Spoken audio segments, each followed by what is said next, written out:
Mag-walking tayo ngayon guys kaysa mag-shopping. It's Black Friday. Maaga kami nagtrabaho kasi nasa retail store din kami. Naglilinis kami ng maaga, 6 o'clock in the morning. Ngayon, it's 9:30 at saka plus 5 siya ngayon.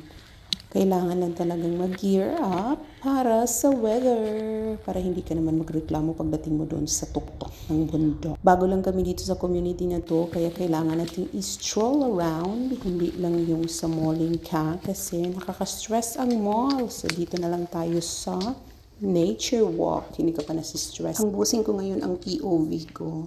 Gusto sana niyang mag-bike pero parang easy sa kanya to kaya sinamahan na lang niya akong mag-walking. Napakalapit ng park na to doon sa bahay namin na nilipatan. It's about 5 minutes walk. Pero ngayon nag-drive kami kasi kailangan namin bumalik doon sa trabaho. Mamaya, alam mo na, work-life balance. Kailangan natin i-balance ang balancing equation. May dala kaming trekking pole kasi slippery masyadong maturek ang mga bato-bato at kailangan nating magbitbit nito at saka yung bear spray kasi visible ang mga wild animals. Hindi lang wild na tao, wild animals din nandito. At saka kailangan na gear up ka according to weather kasi pagdating mo dun sa tuktok ng bundok, malamig na siya. Kailangan mong mag-gloves at saka kailangan wag mong kalimutan yung mga bear spray talaga. May mga park pa dito na mga virgin pa talaga, yung mga community residents lang talaga ang nakakaalam